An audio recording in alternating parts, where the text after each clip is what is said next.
Bien, el día de hoy vamos a conversar con la ganadora del Premio L'Oréal UNESCO para las Mujeres en la Ciencia 2025. Como parte de las actividades de nuestra cátedra UNESCO en la UNSA, nuestra cátedra, como ustedes recuerdan, se llama Participación de la Mujer en Ciencia, Tecnología e Innovación. Les doy la bienvenida a este conversatorio con la ganadora del Premio L'Oréal de este año. Recuerden que la UNSA ha sido coanfitrión de este evento. Hemos elegido a la ganadora representante del Perú, pero también a su vez se ha premiado en esa ceremonia en Colombia a la ganadora de Ecuador y también a la representante de Colombia. Las tres científicas destacadas han sido elegidas por su gran labor académica, investigativa de hace muchísimos años. Y en nuestro caso tenemos la ganadora, que es la doctora Denise Ruelas Pacheco.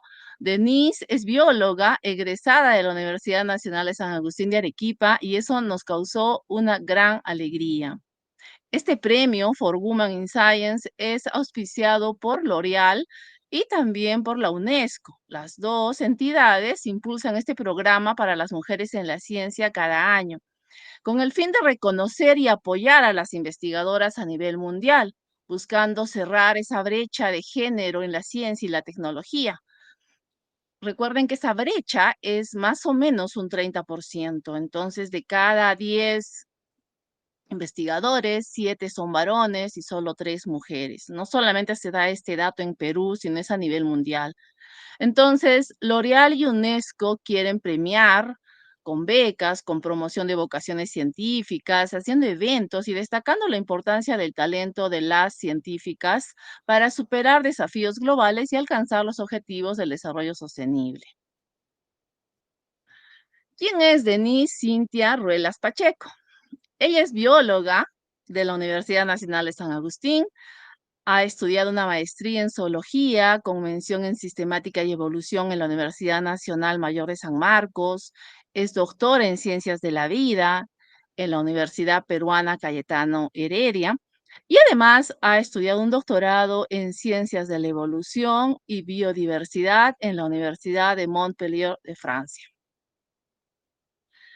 Denise es miembro permanente del Museo de Historia Natural de la Universidad Mayor de San Marcos, docente auxiliar y se ha desempeñado como consultora externa en la ejecución de estudios de impacto ambiental para entidades públicas y privadas desde el 2012. Profesionalmente ha trabajado como asistente de proyectos de investigación, con experiencia en el diseño y ejecución de proyectos para evaluar mamíferos en ecosistemas andinos y amazónicos desde el 2011 hasta la actualidad, incluyendo áreas naturales protegidas. Ha desarrollado de forma continua trabajos de investigación en morfología, filogenia, biogeografía y diversidad de mamíferos andinos y ecosistemas montanos. Además, lidera proyectos sobre biodiversidad, evolución y servicios ecosistémicos, integrando genética, morfología y conservación. Su trabajo impulsa la investigación peruana y forma nuevas generaciones de científicos. ¿Cómo será el programa del día de hoy? Denise, la doctora Denise, con mucha amabilidad, nos va a presentar una breve reseña de su proyecto que ha ganado, ¿no? Con el que ha ganado el premio L'Oréal UNESCO, que es justo sobre mamíferos roedores andinos. Luego vamos a tener nuestro pequeño conversatorio con ella y responderemos a las preguntas de los asistentes y cerraremos el evento. Muy bien. Dejo de compartir entonces para volver con Denise.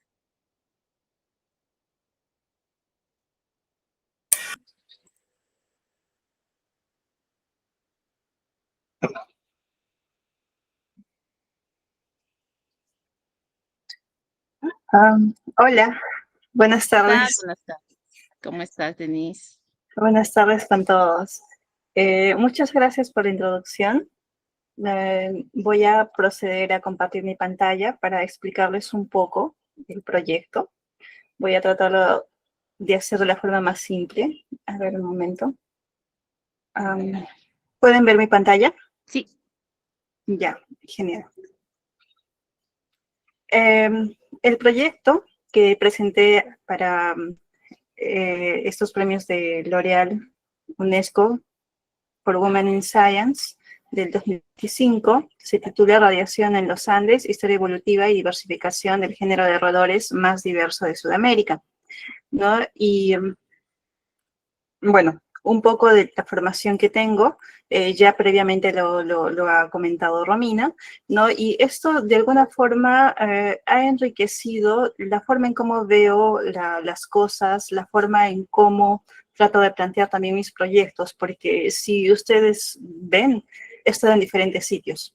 No me he quedado en un solo lugar viendo qué hace en una universidad o en un laboratorio, sino que tanto en mi formación de bachiller, que fue en la Universidad de San Agustín, en San Marcos, en Cayetano, en Montpellier, he adquirido diversas formas de cómo plantear mis trabajos, de cómo ver la biodiversidad en sí, que es algo que me apasiona. Y mi proyecto se centra principalmente en el estudio de roedores del género Thomasomis. Este género es el más diverso de mamíferos, podría decir, porque los mamíferos del 100% en el Perú, más del 30% está representado por roedores, ¿no? Y el género más diverso de estos roedores son los Thomasomis. Este grupo de roedores es sumamente interesante porque están viviendo en bosques montanos.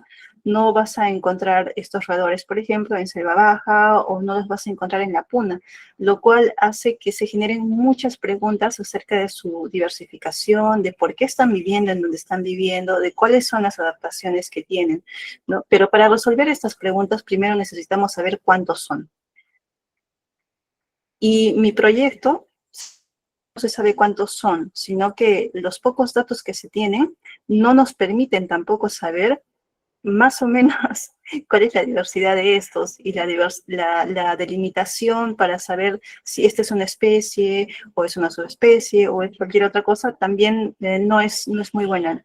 Hay estudios, pero no son suficientes. Hay bastantes problemas a nivel de entender cuál ha sido su proceso de diversificación, cuántas especies hay, cuáles son los límites taxonómicos que hay entre estos. Entonces, mi proyecto se va a centrar en generar mitogenomas completos, cientos de genes nucleares, y se va a utilizar todo este material a partir de material museómico para poder hacer inferencias evolutivas y taxonómicas. Fortalecer la conservación de estos tipos de ecosistemas montanos, y también nos van a permitir clarificar las relaciones que hay dentro de la tribu Thomasomini. Y adicionalmente van a contribuir al empoderamiento de las mujeres científicas de la región. Los objetivos son 4.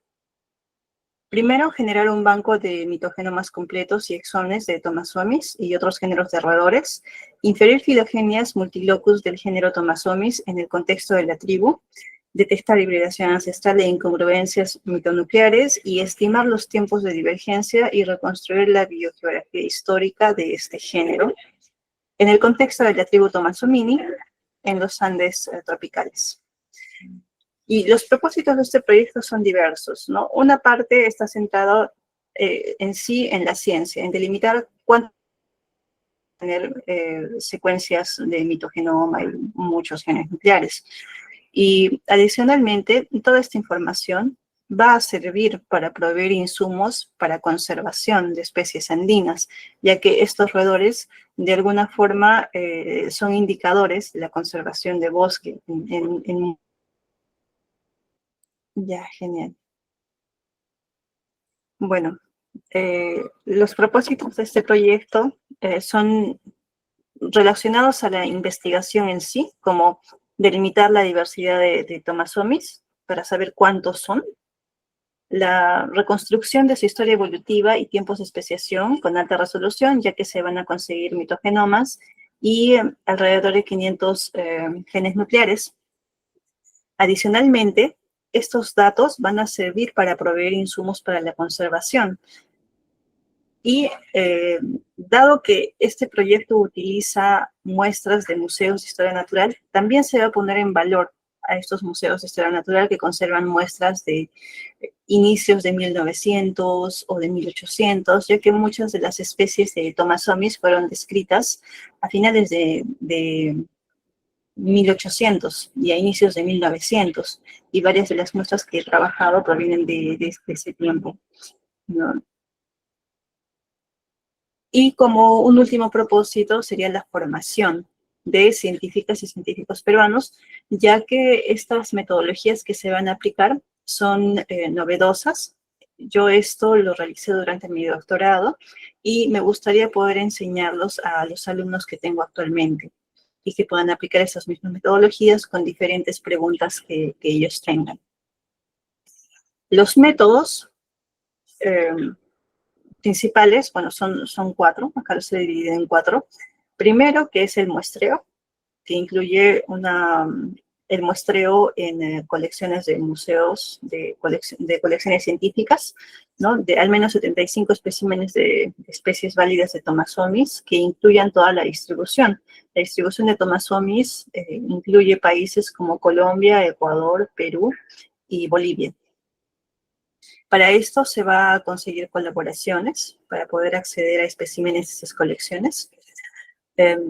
Después se van a aplicar métodos moleculares, se van a obtener el ADN, se va a hacer el trabajo de preparación de librerías, después el secuenciamiento, el ensamblaje de mitogenomas y la captura de exones. Después, con estos datos se van a realizar árboles filogenéticos para poder saber cuáles son las relaciones que hay entre estas especies. Y se va a hacer una estimación también de las tasas evolutivas. Después, se va a hacer una datación molecular y análisis biogeográficos para estimar los rangos ancestrales, dónde estaban hace muchos años, si se han dispersado o no. Se van a utilizar modelos para esto, ¿no? Y se van a hacer simulaciones y visualizaciones en el árbol para saber más o menos cómo han sido las rutas de movimiento de estos roedores. La relevancia de este estudio incluye varios puntos, ¿no? El primero, que es el primer análisis filogenómico integral de Thomasomis, que utiliza mitogenomas, que utiliza genes nucleares, pero alrededor de 500, ¿no? Normalmente estudios como este incluyen algunos genes nucleares, 2, 3, 4, pero no la cantidad en la que estoy proponiendo mi trabajo, ¿no? En la que voy a hacer el trabajo. Después, utilizando todos estos datos, se va a poder detectar si hay divergencias recientes o antiguas, ya que se va a tener una más alta resolución de las relaciones filogenéticas o ancestro-descendiente que hay en los árboles que se van a ver. Y también esto va a permitir identificar algunas especies candidatas. Se va a poder iniciar con revisiones taxonómicas robustas, ya que a nivel molecular pueden identificarse algunas especies candidatas, ¿no? Pero para poder de alguna forma validarlas, se necesita realizar análisis morfológicos y análisis morfométricos y otras cosas más para poder describirlas y validarlas a nivel científico. Adicionalmente, estos datos, tanto de la información filogenética que se vaya a conseguir, de la propuesta de especies candidatas que se pueda dar a partir de los análisis, va a generar un impacto en la conservación, ¿no? Y se pueden identificar también áreas de alto valor genético para orientar decisiones de las instituciones competentes. Si es fuera de áreas protegidas, por ejemplo, será el caso el ser, y si dentro de áreas protegidas será el caso del ser. Y esto también resalta el rol crítico que tienen las colecciones científicas. En nuestro país se le da muy poco valor, ¿no? No tienen un presupuesto determinado. Y muchas veces las colecciones científicas permanecen o sobreviven gracias a los investigadores que las utilizan o a los curadores. Entonces, de alguna forma, también se le da el valor como un repositorio genético de muestras históricas. Y bueno, muchas gracias. Eso es un resumen bastante corto de mi proyecto.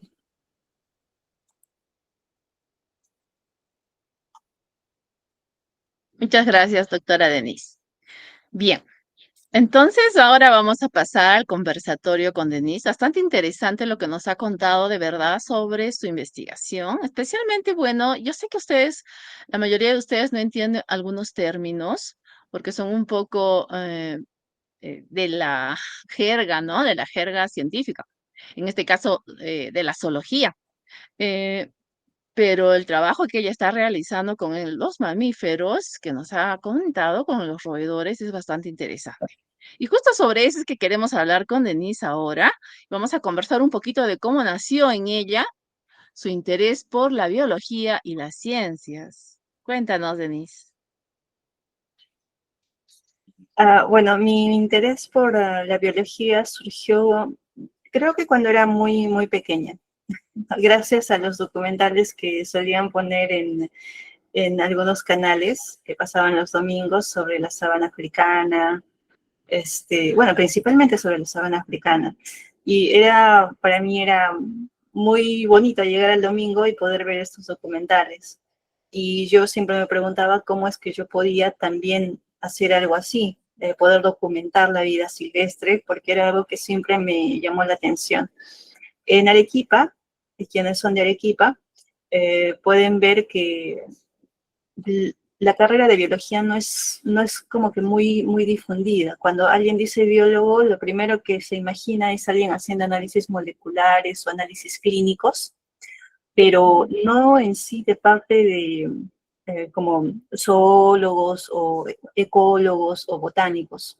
Es muy raro, ¿no? Es muy raro que alguien conozca a un zoólogo, a un botánico, a un genetista. Eh, y cuando yo estaba en el colegio, no sabía exactamente qué carrera podía estar relacionada con el estudio de la fauna silvestre. Sí sabía que quería estudiar animales, pero no sabía exactamente qué carrera debía seguir, ¿no? Y una de las carreras que me llamó la atención fue una que tiene la Universidad, la Católica de Arequipa, que es veterinaria, porque allí hay una línea donde estudian fauna silvestre, ¿no? El detalle es que no estaba muy relacionada a lo que quería, porque veterinaria y estudio de la diversidad o de los animales no es lo mismo, ¿no? Uno está más relacionado con el área de medicina, que era algo también que normalmente te dicen que es una de las mejores carreras o es una carrera que tiene gran prestigio, ¿no? Entonces, imagino que todos han pasado por ese momento de confusión en que saben qué quieren hacer, pero en la carrera que quieren no hay o no conocen mucho.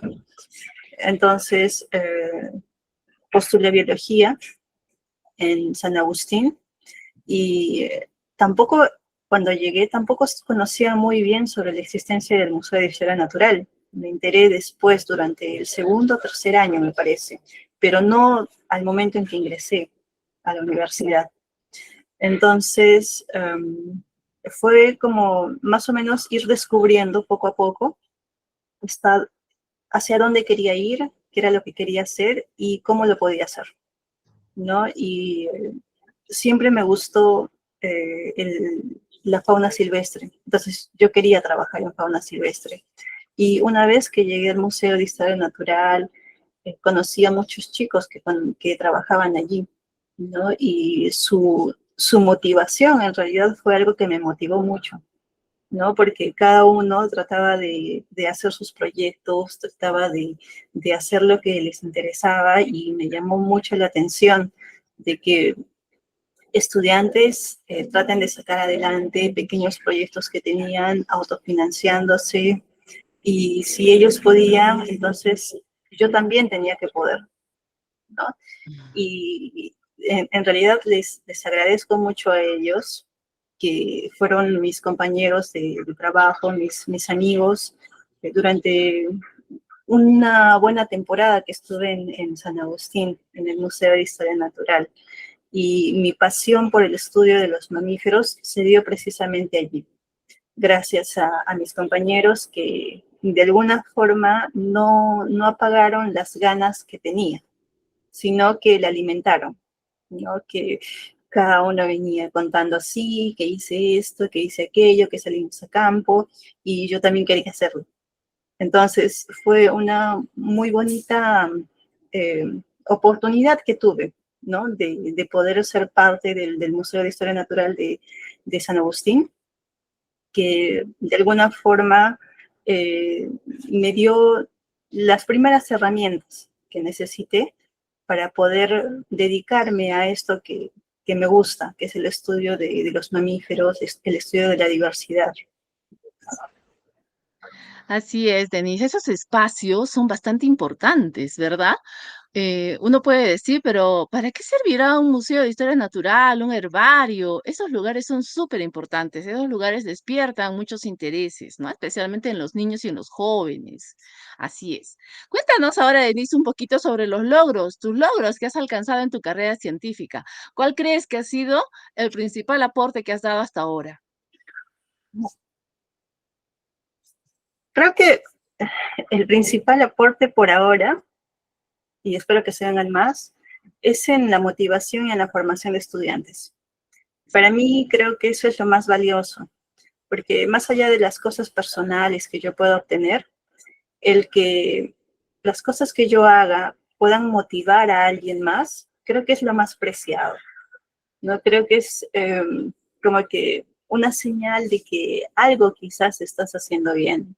Y a mí me gusta, ¿no? Porque si yo sé algo, entonces debería enseñarlo, difundirlo, y procuro hacer eso en los proyectos en los que me involucro, ¿no?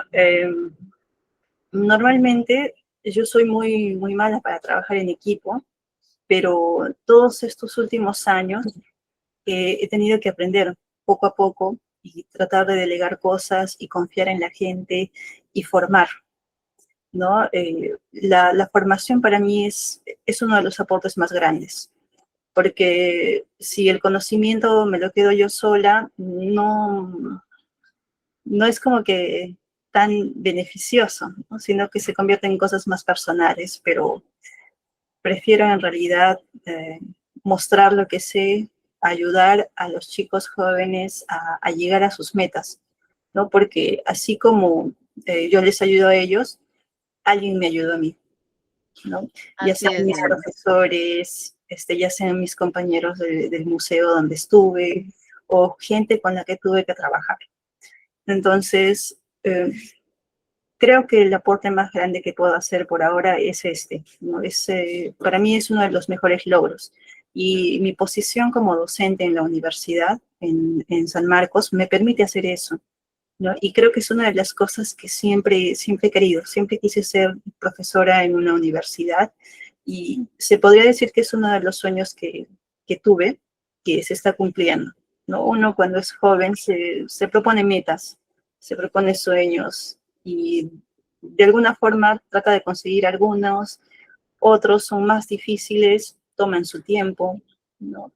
Y uno de los que tuve lo estoy viviendo ahora, ¿no? Así es, Denise. Sí, comparto contigo lo que nos cuentas, ¿no? Lo más importante que dejamos aquí en esta tierra, yo creo que es el legado, ¿no? Y lo que compartes y los conocimientos que uno tiene, que son tan poquitos tal vez ahora, y que más es la experiencia que puedes contar, ¿verdad? Sí. Esos, no sé, la satisfacción de que alguien, de que uno de tus estudiantes ha logrado unas metas importantes, así sean pequeños pasitos por ahora, pero después el fruto, ¿no? La semillita que has sembrado va a dar buenos frutos. Gracias, Denise. Otra pregunta. Ahora cuéntanos un poquito sobre cómo fue que entraste o te enteraste de este premio de las mujeres en la ciencia y cómo decidiste postular. El premio ya lo había visto hace varios años en Ujú, el 2020, me parece. No estoy muy segura. En ese momento lo manejaba Concitec. sí. La aplicación era a través de Concitec, cuando la primera vez que vi el premio, ¿no? Y recuerdo que revisé las bases y todo, y en ese momento para mí era como que algo inalcanzable, Ujú, ¿no? Porque las postulantes, las candidatas que se presentan, tienen que haber hecho varias cosas, ¿no? Tienen que haber de alguna forma demostrado de que son merecedoras de un premio así, porque no es cualquier premio, ¿no? ujú, Entonces, esa fue mi primer contacto con el premio. Después, debido a muchísimos factores, dejé de seguirlo. Una colega mía ganó, Natalie Hurtado, hace algunos años, que también es de la UNSA, ¿no? Y con ella también estoy sumamente agradecida porque ella fue una de las personas con las que tuve interacción antes de comenzar la maestría, y gracias a ella también me animé a hacer la maestría en San Marcos con el profesor Víctor Pacheco. Y cuando vi que ella lo ganó, me pareció algo tan sorprendente, tan, no sé, tan mágico, porque yo la admiro demasiado, admiro mucho a Natalia Hurtado, y luego ya no vi que hubieran convocatorias, probablemente porque no estaba dentro de los círculos donde se hace la difusión, y también porque estaba haciendo el doctorado. Entonces, cuando uno se mete en estas cosas, el doctorado, solo vive para eso, creo, porque ujú, tienes tanto estrés que te olvidas del mundo. Y justo regresé el año pasado, me reincorporé a la universidad para continuar trabajando y ya tenía mi título de doctora.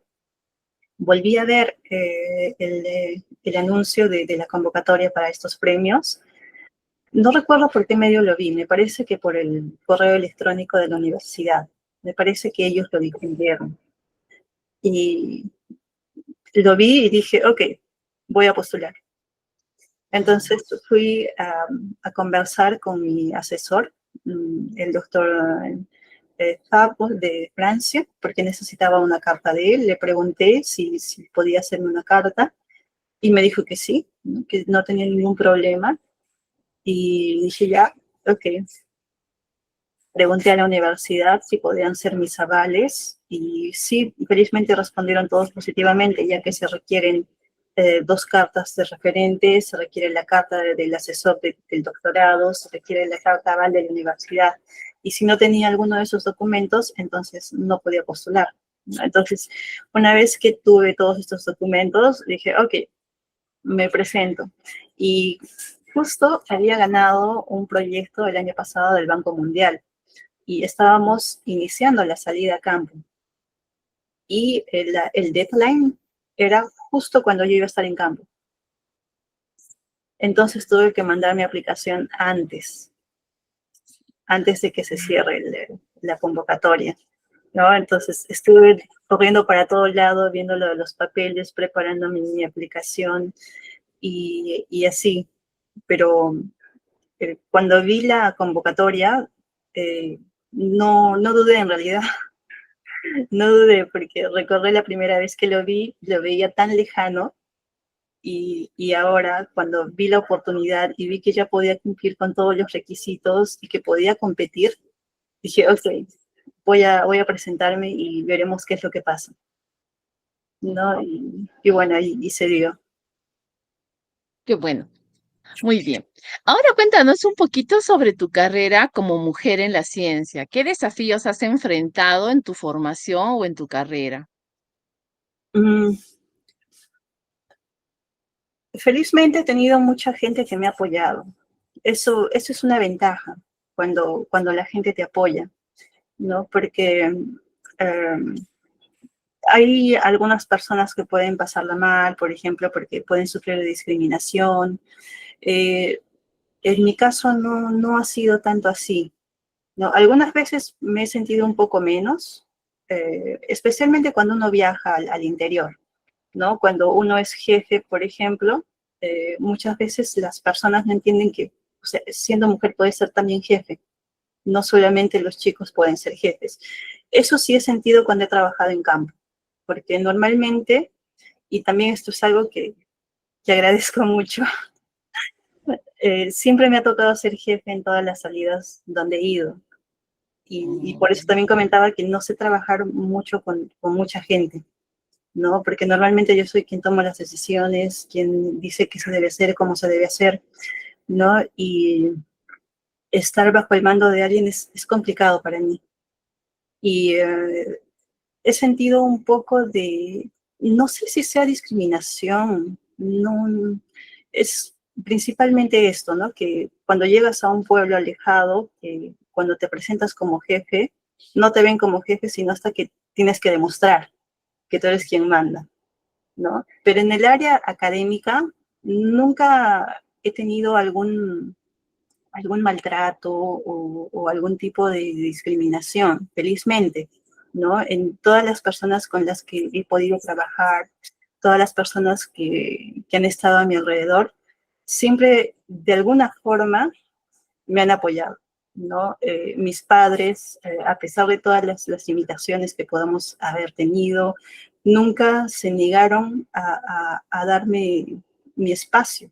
Y eso es algo que yo agradezco mucho, ¿no? Porque muchas veces los padres, muchas veces son quienes le cortan las alas a sus hijos, ¿no? Porque tienen miedo de que se vaya, o porque tienen miedo de que les pueda pasar algo, o porque al ser mujer uno quizás es un poco más vulnerable. En mi caso no ha sido así.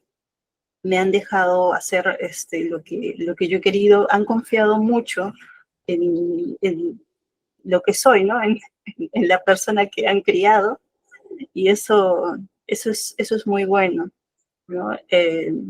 Conozco algunos casos de acoso que ha habido en la academia, ¿no? En las universidades. En mi caso no ha sido así. Y agradezco mucho a todas las personas con las que he tenido que trabajar, con las que he convivido de alguna forma. Y bueno, mi experiencia, al menos hasta ahora, no ha sido algo dramático o turbulento con respecto a esto, ¿no?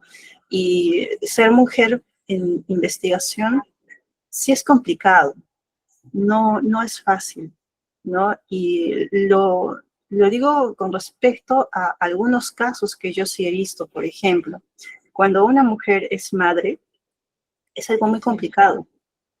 Y muchas veces el ausentismo o el detener su formación está más relacionado al que tienen una familia que al que no quieran al que sean menos capaces. He conocido muchas personas que tenían muchas capacidades, pero que han dejado de hacer investigación porque tienen que dedicarse a su familia, ¿no? Y algunas veces conversando con ellas, tienen miedo de dejar a sus hijos con alguien más, o no tienen mucho apoyo de su pareja. Entonces son situaciones muy complicadas. Y uno como mujer en realidad no puede escaparse a eso, ¿no? Porque al final, si decides tener un hijo, bueno, es una decisión tuya, pero el embarazo es algo que solamente creo que las mujeres fértiles pueden hacer, ¿no?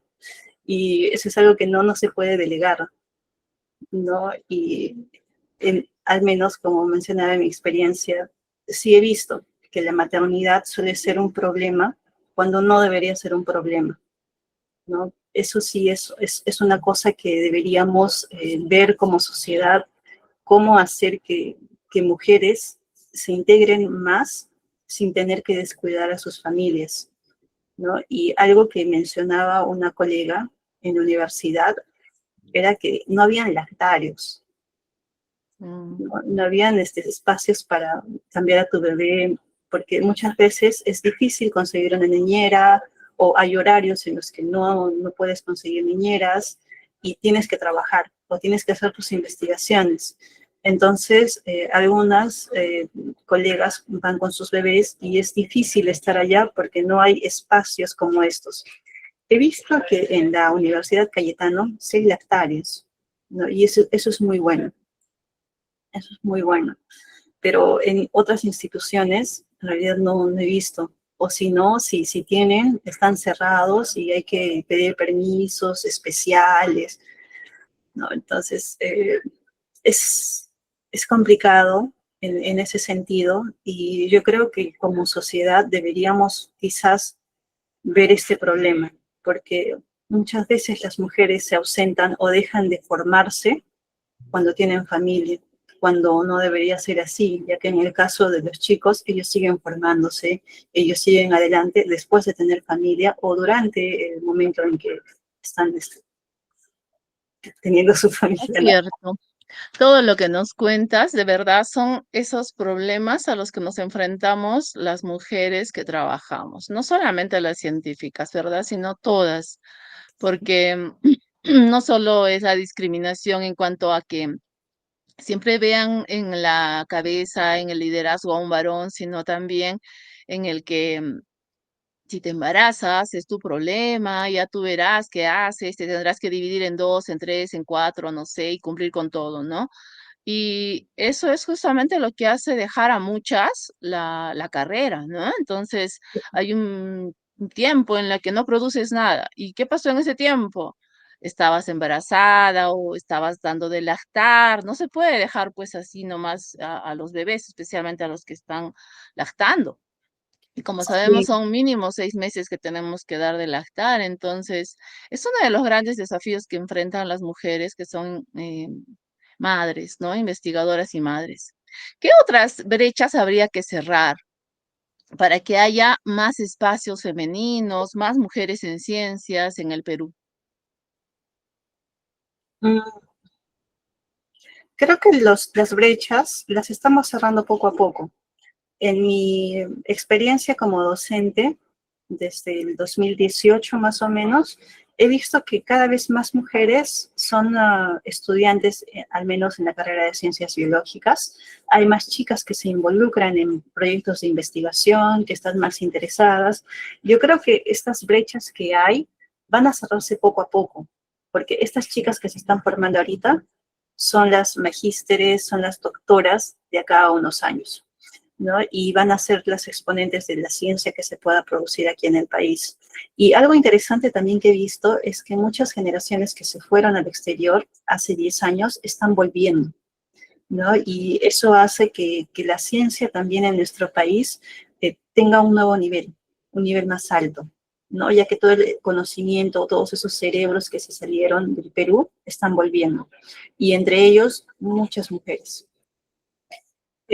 Hay muchas brechas, por ejemplo, cuando hablamos de líderes de proyectos, líderes eh, de instituciones, ¿no? Que yo creo, como lo mencioné, que poco a poco se van a ir cerrando, porque hay muchas más mujeres capacitadas ahora que hace 10 años. Hay muchas más mujeres con más grados, muchas más mujeres que están de alguna forma más dispuestas y capacitadas a ejercer cargos altos, ¿no? Hemos tenido grandes mujeres en la cabeza de Concitec, por ejemplo. Una de ellas fue Gisela Orjeda, ¿no? Y es una mujer no solamente buena en su trabajo, sino es una mujer poderosa, ¿no? Que inspira y motiva también a otras personas a tener los cargos altos. Porque algo que al menos he aprendido es que la inspiración juega mucho al momento de decidir qué es lo que quieres hacer y dónde quieres llegar. Porque si hay una mujer que ya llegó a este puesto, van a haber varias otras que también van a querer ese puesto, ¿no? Y es como una cadena de inspiraciones, ¿no? A mí, como mencioné previamente, me inspiró Natalia Hurtado. Su tenacidad, sus ganas de querer hacer las cosas, su meticulosidad, y así como ella me inspiró a mí, y también me inspiran otras mujeres, yo puedo inspirar a otras más, ¿no? Entonces, estas brechas existen actualmente, ¿no? Porque tenemos que considerar que las mujeres no hemos estado presentes en las universidades durante muchos años, ¿no? La presencia de la mujer en las universidades se ha ido dando poco a poco. Y ahora tenemos muchas más mujeres formándose en las universidades, en institutos, y todas estas mujeres van a ayudarnos a cerrar todas estas brechas que existen. Van a haber más mujeres que lideren proyectos, más mujeres como cabezas o como líderes de instituciones. Es complicado intentar cerrar a la fuerza estas brechas, ¿no? Porque también estaríamos desconociendo el mérito que tienen las personas al momento de formarse o de querer ocupar un cargo. Yo creo que una de las mejores cosas que existe, al menos en la ciencia, es la meritocracia, ¿no? Porque si vas a liderar un proyecto, tienes que ser bueno liderando. No puede ser cualquiera. Tiene que ser una persona que sepa organizar, que sepa dirigir, que sepa manejar las cosas, que sepa manejar tiempos, cronogramas, porque es un cargo muy fuerte, ¿no? Y si hay mujeres que están preparadas para esto, entonces que sean mujeres tienen que lo lideren, ¿no? Y como mencionaba, no podemos negar las brechas. No podemos forzar cerrarlas, pero lo que sí podemos esperar es que haya más mujeres decididas a tomar estos puestos de poder. Muy bien, gracias. Y ahora quiero que les des un mensaje a aquellos jóvenes que están en la secundaria o tal vez en primaria y que sienten algún interés por las ciencias. ¿Qué deberían hacer? ¿Qué les aconsejas para que continúen con esto? Bueno, primero que sean curiosas, que alimenten sus curiosidades. En el Perú hay muchas cosas para hacer, hay demasiado, no solamente a nivel de biodiversidad, ¿no? En todas las ciencias siempre hay muchas cosas que hacer, nada está resuelto. La mayoría de cosas de conocimiento que tenemos son hipótesis que pueden ser testadas en cualquier momento, pueden ser rebatidos.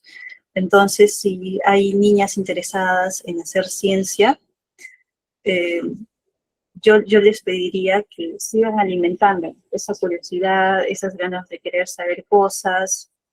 Espacios como este ayudan mucho, son como ventanas, ¿no? Porque actualmente, físicamente yo estoy en Lima, pero puedo estar conversando con ustedes a través de esta plataforma, ¿no? Que hace que nos sintamos más cercanos, ¿no? Y este tipo de plataformas es muy bueno para poder conectar a personas de diferentes sitios, de diferentes áreas, con diferentes intereses, a conversar sobre algo. Y si hay niños que están en este momento viendo esto, los invito a seguir sus sueños. Pónganse metas, pónganse sueños. Normalmente hay eventos como este o eventos donde pueden contactar con investigadores y pueden preguntarles cosas que les interesen. Actualmente hay diversos canales de divulgación de ciencias, que son muy buenos todos, y de alguna forma también motivan a estos niños que tienen intereses en la ciencia a poder continuar sus sueños o a poder hacerse preguntas y a poder investigar qué es lo que quieren hacer y dónde lo pueden hacer. Ahora hay muchos más medios para poder comunicarse y para poder averiguar cosas. Las cosas que uno obtiene son cosas por las que ha trabajado mucho. Y yo les animo a que no solamente sean curiosos, sino que trabajen en sus metas. No todas las oportunidades probablemente se puedan dar, y está bien, es lo normal. Lo normal es que no puedas ganar en todas tus batallas, pero con que ganes algunas, va a estar súper bien. Con que puedas tener algunos premios, algunos reconocimientos o algunos proyectos o algunas cosas pequeñas, va a estar bien porque siempre hay un punto de partida. Y del punto de partida siempre es aspirar a más, ¿no? Y si alguna vez te rechazaron en alguna cosa, no importa, hay más oportunidades, se pueden buscar más cosas, se puede revisar en qué se ha fallado, por qué se ha fallado y volver a intentarlo. No se desanimen. Nunca una puerta cerrada es el fin de un sueño.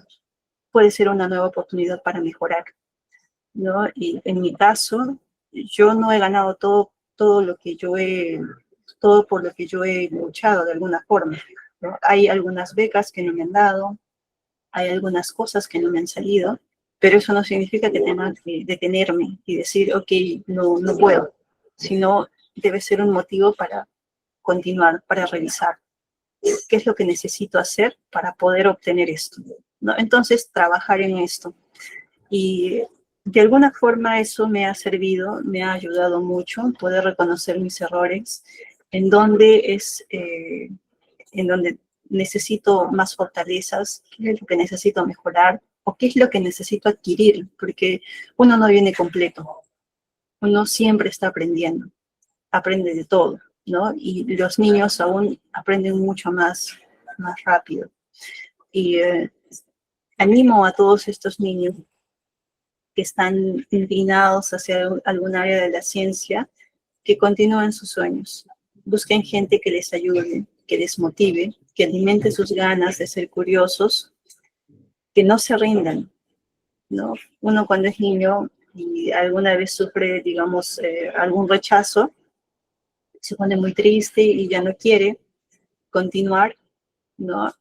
Yo les animo a continuar, yo les animo a ser perseverantes. Las cosas se consiguen con trabajo duro, con perseverancia y con mucho trabajo duro, muchas horas de sueño. Sí, así es, tienes toda la razón, Denise. Además, siempre que se te cierra una puerta, será por algo, ¿no? Por ahí se abre una ventana y ya, pues hay siempre un lugar, un espacio donde uno puede avanzar, ¿verdad? Y a esas pequeñas piedritas en el camino que uno pueda tener, pues que sean impulsos para seguir adelante, ¿no? Con más fuerza, ¿verdad? Muy bien. Qué bueno. Ahora queremos invitar a nuestros invitados, si es que tuvieran alguna pregunta para Denise. Ella está aquí presta a responder de cualquier tipo, sea de su proyecto o tal vez de algún desafío que tengan, no sé, cuéntenos algo si quieren preguntar algo para Denise. Muy buena noche con todos. Antes de nada, las felicitaciones, ¿no? A Denise por esos logros después de mucho esfuerzo y en la condición de mujer que, como bien lo han indicado ambas, a veces hay muchas barreras, ¿no?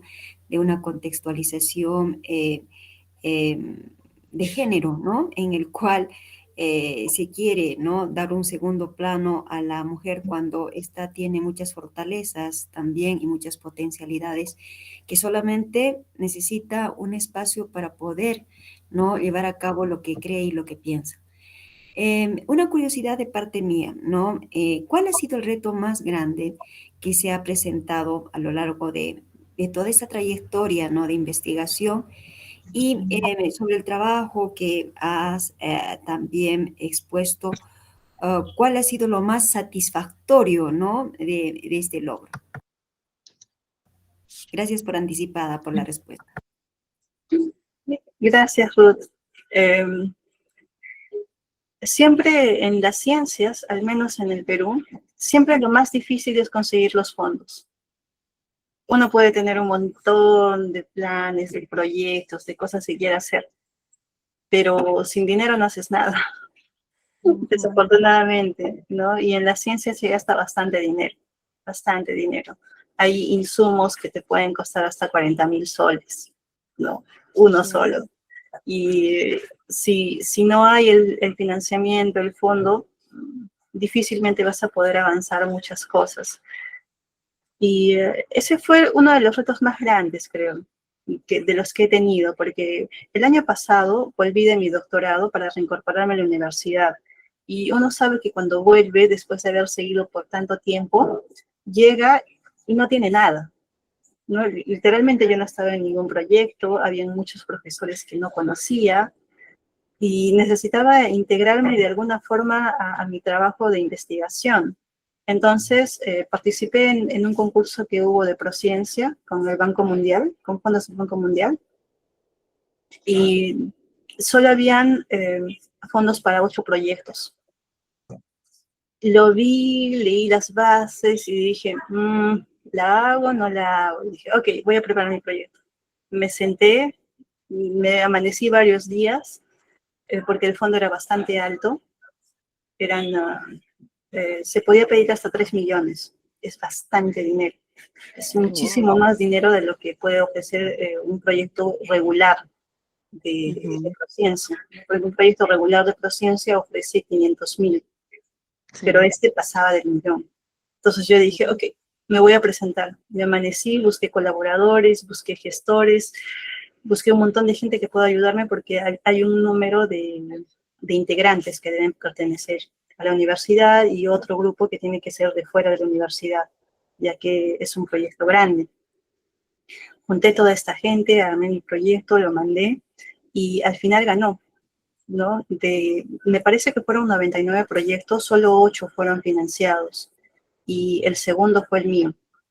Entonces, esa fue una de las primeras alegrías que tuve, porque hacer investigación sin fondos es una de las cosas más terribles que puede pasar, ¿no? Porque no tienes para pagar los insumos que vayas a necesitar, no puedes pagar servicios, tienes que hacer algo o continuar algo que ya tenías previamente que no necesite fondos adicionales, y eso es muy difícil.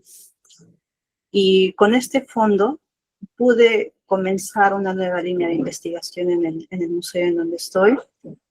Estoy formando para este proyecto 4 estudiantes, 2 estudiantes de pregrado, 2 de maestría. Adicionalmente tengo 4 colaboradores, uno de Arequipa, otro de Francia, otro de Lima, do- do- sí, otro de Arequipa.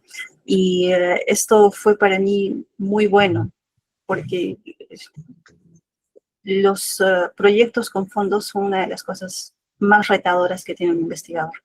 Es terrible, porque fácilmente mi proyecto pudo haber sido uno de esos que no fue financiado, ¿no? Y felizmente sí pude conseguir ese proyecto. Adicionalmente, yo había presentado otro proyecto, por si no salía, presenté otro proyecto, por si acaso, ¿no? Al fondo regular de Prociencia, y también ganó.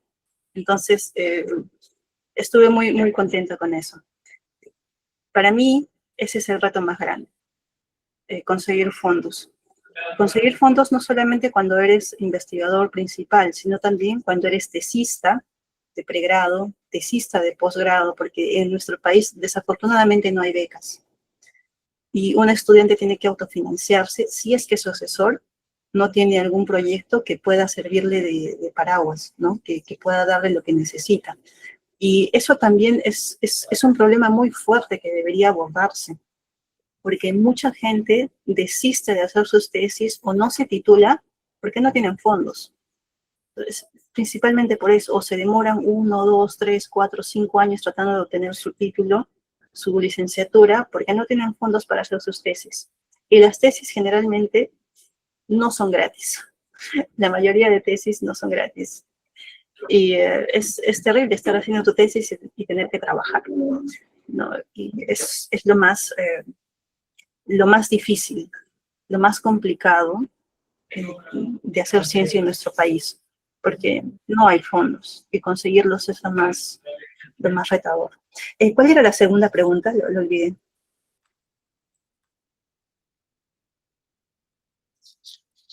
¿Tus metas? Sí, ambas respuestas han sido respondidas Ah, en ya. este caso. Muy amable, gracias. Sí, ya me acordé. Sí, y el premio de L'Oréal significa para mí no solamente un reconocimiento al esfuerzo que he venido realizando hasta ahora, sino también es una ventana, ¿no? Una ventana para mostrar qué es lo que he hecho, cuáles son las cosas que he podido obtener, cómo lo he hecho, ¿no? Porque muchas veces cuando uno es estudiante no sabe cómo obtener las cosas, no sabe cómo hacerlas en realidad, ¿no? Y también me permite mostrar la situación del estudio de la fauna silvestre en el Perú, ¿no? Del estado de las colecciones de historia natural, porque yo trabajo en un museo y los museos de historia natural en el Perú pertenecen a universidades o a institutos o ONGs y son muy pequeñas.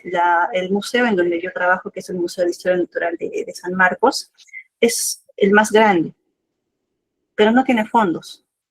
O sea, fondos dedicados al mantenimiento de las colecciones no hay. ¿no? Cada profesor, cada docente, a partir de los proyectos que tiene, destina un fondo para el mantenimiento de las colecciones, reparación de equipos, compra de muebles, compra de insumos.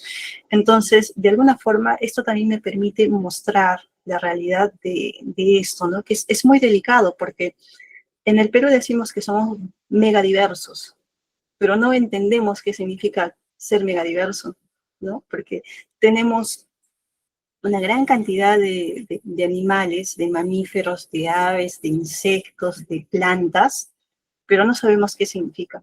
No sabemos cómo mantenerlos, no sabemos cómo estudiarlos, no sabemos cómo protegerlos, ¿no? Y de alguna forma también me permite mostrar esto, me permite mostrar esta realidad que tenemos algunos científicos que estudiamos la biodiversidad, ¿no? Para mí es un sitio que está regularmente olvidado, porque no hay algo destinado exclusivamente para esto, ¿no? Y el Perú, siendo tan diverso en fauna, en flora, no tiene un museo de historia natural nacional, cosa que Chile tiene, por ejemplo, teniendo mucho menos diversidad que nosotros. O Ecuador, en Ecuador también hay un museo muy bonito, del INAVIO, ¿no? Son espacios exclusivos que tienen su propio fondo, su propio presupuesto para mantener colecciones y para enriquecer estas colecciones, ¿no? Y en nuestro país, que es tan rico en esto, no haya, es un poco contradictorio. ¿Qué se necesita, Denise, para que haya un fondo, un presupuesto para nuestro museo? ¿Un decreto, una ley? ¿Qué se necesita? Yo creo que debería ser declarado como de interés nacional, ¿no? Mm, Como todo en nuestro país, es algo bastante político.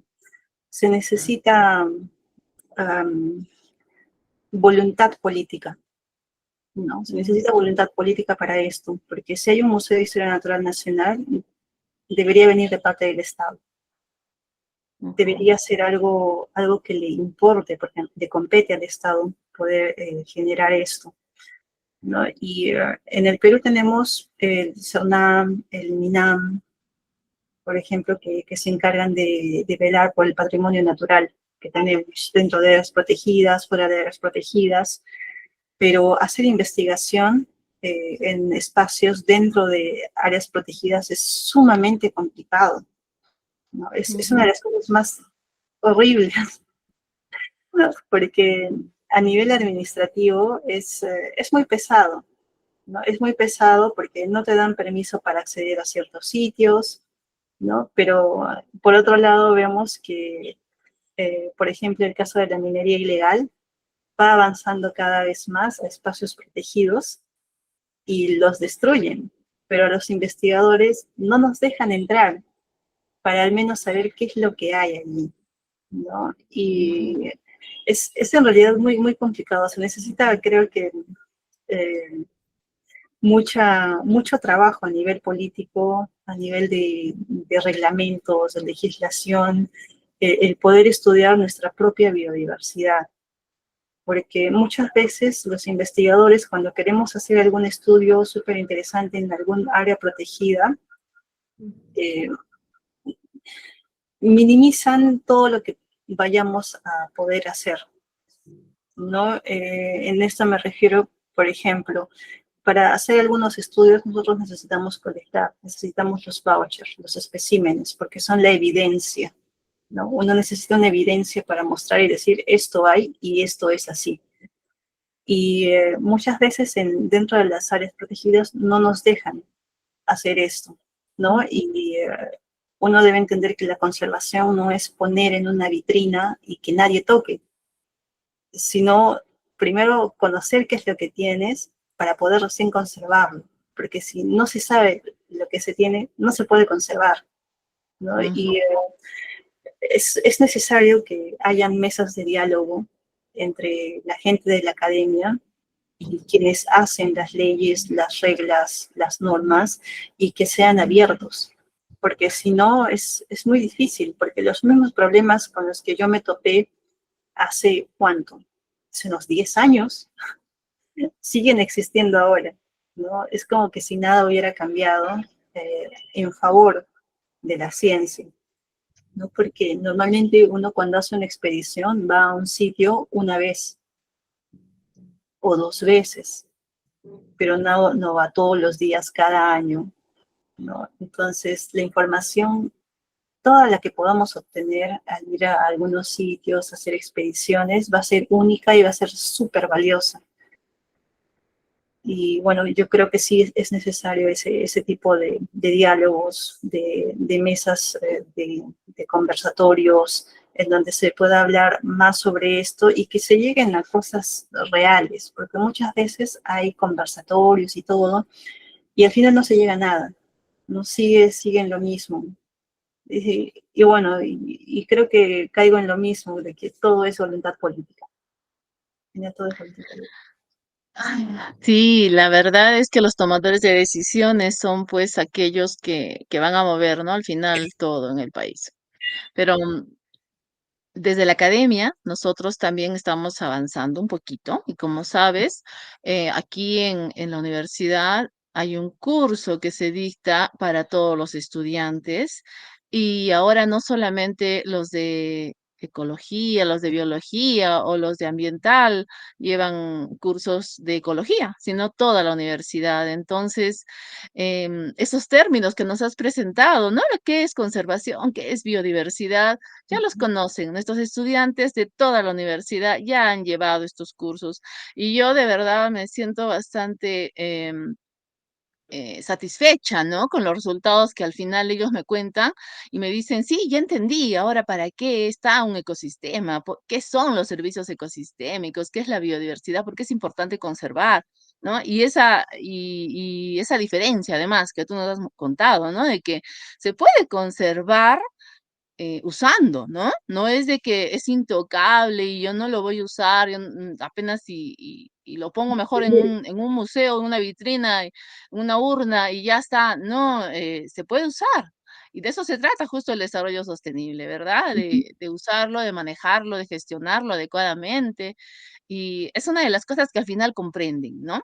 Los estudiantes de ingenierías, de sociales, todos al final comprenden qué es, porque al final somos ciudadanos, ¿no? Somos ciudadanos todos aquí, cumplimos nuestro rol como ciudadanos y seguro estos estudiantes luego van a ser futuros padres y tal vez tomadores de decisiones. Yo cuando les estoy impartiendo todos estos temas, les digo, por acá puedo tener un congresista, puedo tener un alcalde, un ministro, entonces tú ya sabes estas cosas, te estamos contando los problemas que estamos viendo, tú mismo los ves, entonces tú puedes tomar una buena decisión, ¿verdad?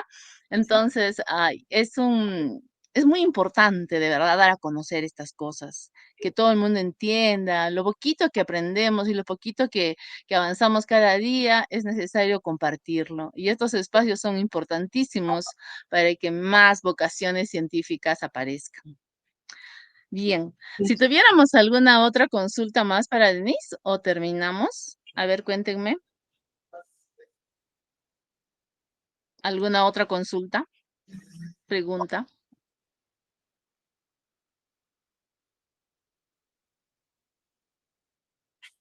Bien. Ay, Denise, de verdad de que estamos muy emocionados de que seas una ex estudiante, ¿no? Una ex alumna de aquí, de nuestra universidad, especialmente porque te has formado acá, has salido afuera, has logrado muchas cosas afuera. Estamos muy felices, te felicitamos y queremos que cumplas más sueños, más metas, que toda tu vida que sigue, tu vida profesional, la dediques mucho a formar estudiantes, a dejar un legado, algo que nos quede a todos, ¿no? Y ahora yo me llevo de ti esa sencillez que tienes, esa gran amabilidad y el hecho de querer compartir con tus estudiantes y decirnos de qué es lo más grande que has logrado, compartir con ellos, dejar, ¿no? Tu legado, eso es muy bonito. Felicitaciones, Denise. Sigue adelante, investiga más, Muchas gracias por ser una de las representantes de las mujeres en ciencias de Perú. Muchas gracias por la invitación, muchas gracias a los participantes y muchas gracias por tus palabras. Me llenan de mucha alegría. Sí. Bravo, Denise. Un aplauso. Bien, entonces terminamos nuestra conversación con Denise. Estamos felices de este premio alcanzado por una mujer más aquí en el Perú. Y los invitamos a todos ustedes a que continúen postulando, porque el próximo año hay otra vez un premio por las mujeres en la ciencia y siempre necesitamos otros valores, mujeres no solo de biología, sino de química, de física, de matemáticas, en todas esas ciencias en las que las mujeres destacan, ¿verdad? Muy bien. Entonces, mucha fuerza, mucho valor para todas. Vamos adelante. Nos vemos pronto. Gracias. Gracias, Muchas Denise. gracias. Gracias. Hasta luego. Gracias. Listo.